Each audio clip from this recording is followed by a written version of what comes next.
घाटात एका 21 वर्षीय तरुणीवर सामूहिक बलात्काराचा प्रकार झाला. नेमका हा प्रकार काय आहे? काल रात्री एक 21 वर्षाची मुलगी हे आपला मित्रांसोबत बोपदेव घाटाला गेली होती. हे लोक तिथे सरासरी 11च्या दरम्यान पोहोचले आहे रात्री, आणि त्यानंतर तिथे हे लोक बसून गप्पा वगैरे मारत होते. ते झाल्यानंतर त्या ठिकाणी 3 अनोळखी लोक आलेले आहे आणि त्यांनी जे आहे या मुलगाला मारहाण केली आहे आणि मुलगीवर अतिप्रसंग केलेले आहे.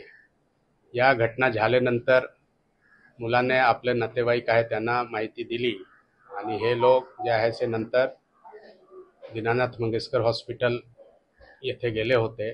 तिथे हे मेडिको लीगल केस असल्यामुळे त्यांना ससूनमध्ये पाठविण्यात आले आणि ससूनमधून आम्हाला जे पोलिसला सरासरी 5 वाजता सकाळी हे माहिती मिळालेली आहे आणि त्यानंतर जे आहे ते आपले टीम ॲक्टिव्हेट झालेलं आहे आणि यांच्यामध्ये क्राईम ब्रांचचे 5 टीम आणि 5 DBचे टीम तात्काळ लावण्यात आलेलं आहे.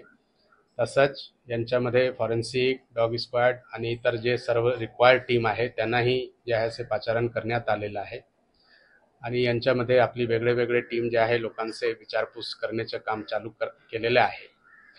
आता प्राथमिक हे माहिती आहे आणि यांच्यामध्ये जसेही जे आहे काही प्रोग्रेस होतील त्यानंतर आपल्याला माहिती जे आहे ते शेअर करण्यात येईल. सर, हा प्रकार ताब्यात घेतलाय का? आता आमचे जे टीम आहे ते वेगळे लोकांना जे आहे ते घेऊन त्यांना विचारपूस करत आहे.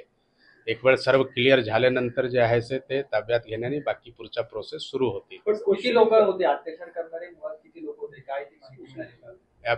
FIR मध्ये जे माहिती आलेली आहे त्यामध्ये 3 मुले होते, त्यांनी हे अतिप्रसंग केलेले आहे. सर, जी पीडित आहेत ती नेमकी कुठली होती? म्हणजे पुण्यातलीच आहेत का, हे बाहेरचे आहेत, कॉलेजचे आहेत? ते आता मुलगी जे आहे ते बाहेरची आहे आणि याबद्दल जास्त माहिती शेअर करता येत नाही, कारण ते आपल्याला नवीन कायद्यामुळे जे आहे ते मुलीचे जे आहे आयडेंटिटी जे आहे ते जास्त डिस्क्लोज करता येत नाही.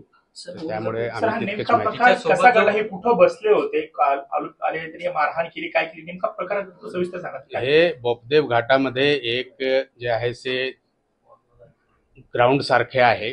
तिथे जे आहे ते लोक नेहमी जातात हे वॉकिंग वगैरे करायला आणि अधूनमधून असं कपल जे आहे ते त्या ठिकाणी जातात. तर तसा गेलेमध्ये जे आहे ते 3 लोकांना ते दिसले असेल आणि त्यांनी जे आहे ते हे गैरकृत्य केलेले आहे. आरोपी सोबत जो मित्र होता, त्या पीडित मुलीसोबत जो तिचा मित्र होता, आरोपीने त्याला मारहाण केली, हा सर्व प्रकार घडत असताना तो मित्र कुठे होता?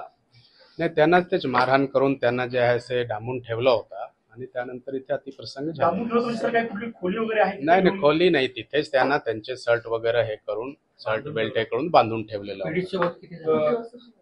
पीडित सोबत एकच मुलगा होता, त्यांचे मित्र होता आणि ते दोघे तिकडे फिरायला गेले होते असं प्राथमिक माहिती आहे. पीडित जे आहे ते आता कॉन्शियस आहे, परंतु अजून ते ससूनला ऍडमिट आहे. त्यांचे स्टेटमेंट जे आहे ते आता घेण्यात आलेली आहे आणि आता स्टेटमेंटच्या आधारावर FIR दर्ज करण्याचा प्रोसेस चालू आहे. सर, मुलीला काही मारहाण वगैरे करण्यात आली? नाही, मुलीला मारहाणचे नाही आतापर्यंत माहिती आहे. मुलगाला मारहाण झालेली आहे थोडीफार, ते पण जास्त नाही, थोडीफार झालेली असं त्यांनी माहिती दिलेली आहे. आरोपी यांचा पूर्वी कधी संपर्क किंवा काय असा? आरोपी अजूनही पूर्णपणे निष्पन्न झाला नाही. आपल्या टीम जे आहे ते वेगळे लोकांकडून विचारपूस करत आहे. अजून एक वेळ आरोपी निष्पन्न फुल्ली होतील त्यानंतर आपल्याला काही माहिती मिळतील. सर, किती वाजण्यास सुमारास ते बोपदेव घाटाला गेले होते किंवा काय घटना त्या ठिकाणी? हे लोक सरासरी 11च्या सुमारास तिकडे पोहोचले आहे आणि 1 तासानंतर हे 3 मुले आले आणि त्यानंतर हे घटना घडलेली आहे.